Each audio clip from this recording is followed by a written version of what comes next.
For the past 2 decades, digital technologies have had an increasingly important impact on people's lives. EU regulators have often faced challenges when tackling new issues stemming from these technologies. Lately, the EU lawmakers have been adopting a number of new regulations to address these issues. In the first episode of the series on digital age, we discussed the unprecedented economic power of large online platforms and the manner in which the EU institutions are addressing this challenge.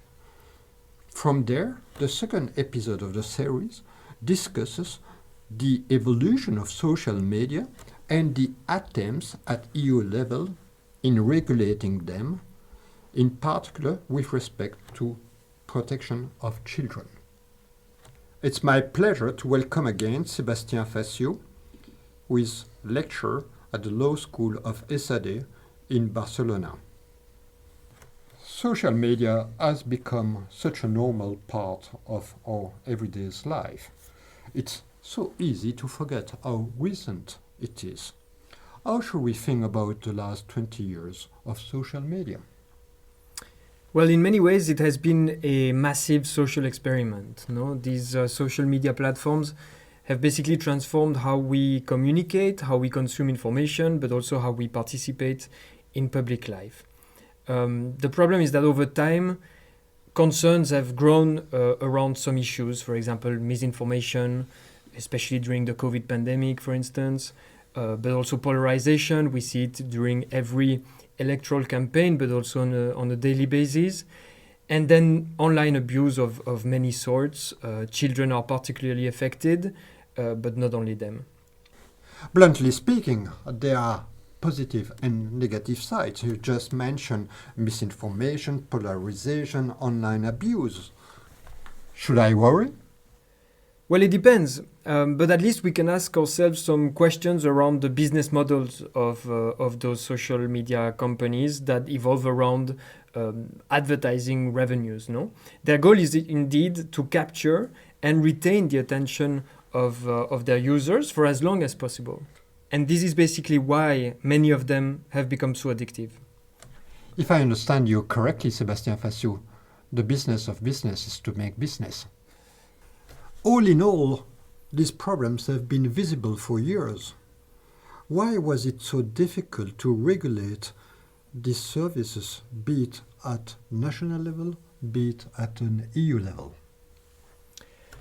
Well, one reason for that is that online platforms have traditionally benefited from liability exemptions, basically, both in the US and in Europe. The basic liability regime for those platforms is that they were not liable for the content or most of the content posted by their users. On which ground could they escape liability? In the EU, and for example, under the e-commerce directive of 2000, the system is one of notice and takedown. What does that mean? That platforms benefit from a liability exemption as long as they act when they know that illegal content is present on their platform. As we discussed in the previous episode, the EU lawmaker, the European Parliament and the Council of the Union, adopted in 2022 the Digital Market Act, a groundbreaking legislation, so to speak. At the same time, the EU lawmaker adopted also another groundbreaking legislation, the Digital Service Act. Consequently, we are facing a two-pronged approach. On the one hand, a regulation on digital market, on the other, a regulation on digital services. Could you be kind enough to explain us the distinction between these two categories, please? Yes, so both acts are very complementary. As you explained and as we discussed in the previous episode, the DMA, the Digital Markets Act, is focused on economic power of the largest platforms. The second one, the Digital Services Act, focuses on guaranteeing safe digital environments and is much broader because it deals with all online intermediaries and not only the most powerful ones. I fully understand that the DSA applies to online intermediaries. Does it mean that it applies to all social media companies? To all social media companies, yes, but it's a much wider category of online intermediaries. No? So it includes also internet service providers, cloud providers, marketplaces, online search engines, but also, as you said, the social media companies. But the largest platforms are subject to additional obligations. Why are the largest platforms treated differently than the other online intermediaries? Well, because their societal impact is much greater.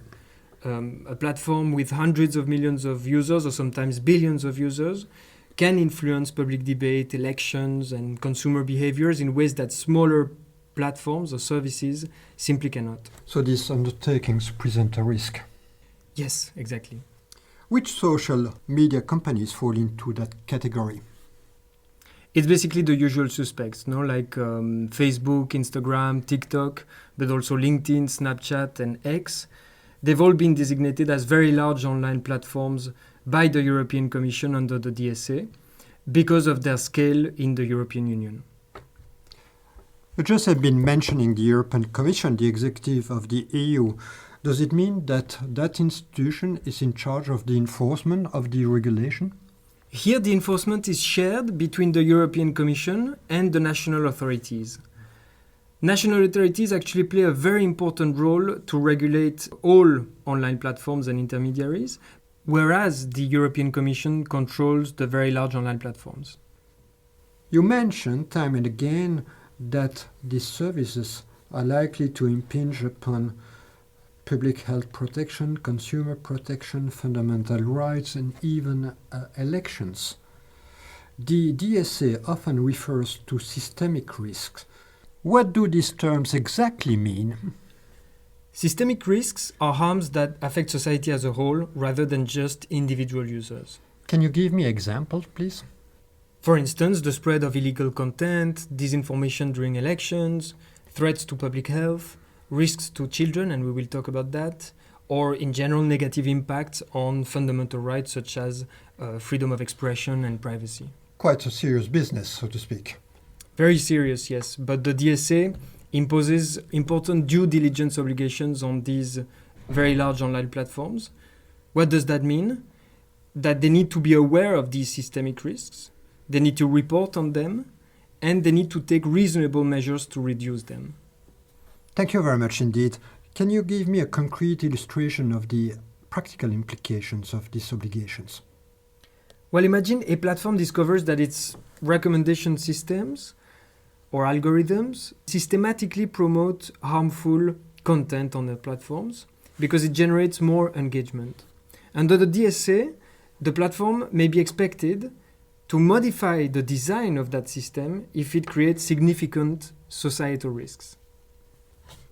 Two words that often come up when discussing the DSA are transparency on the one hand and accountability on the other.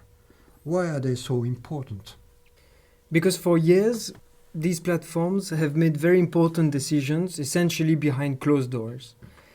The DSA aims at making those decisions more transparent and to make it easier for regulators and researchers and users to actually scrutinize them and prosecute them.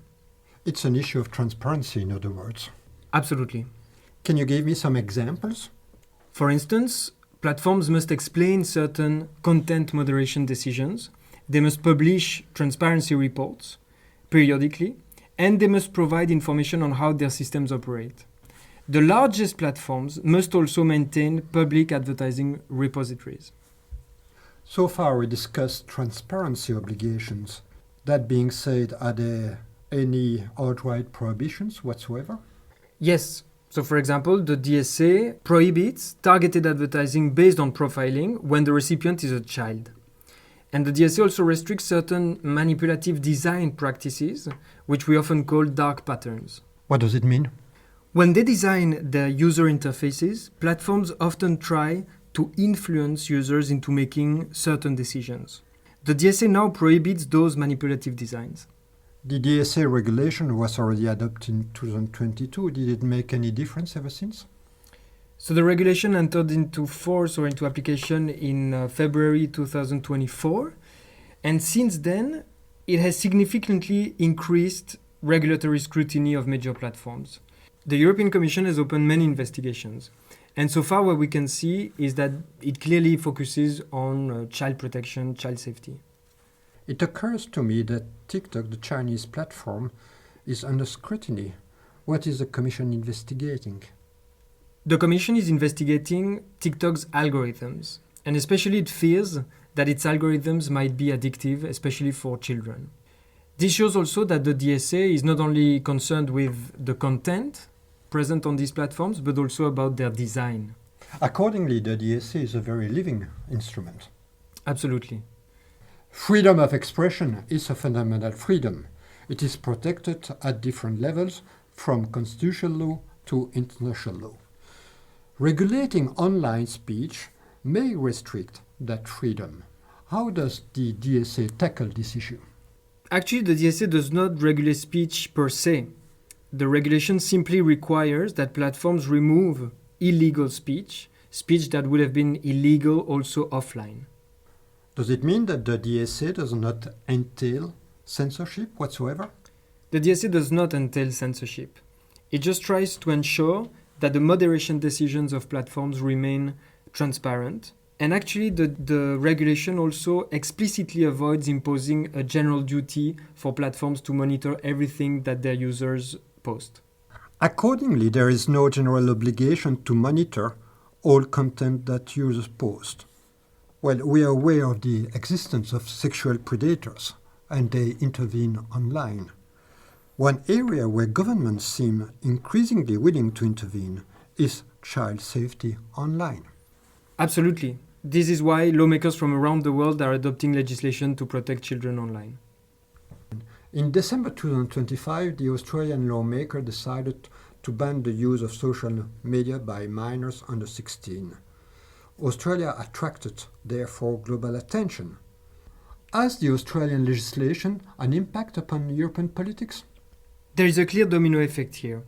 In Europe, we can see countries such as France and Spain exploring stronger protection for children online.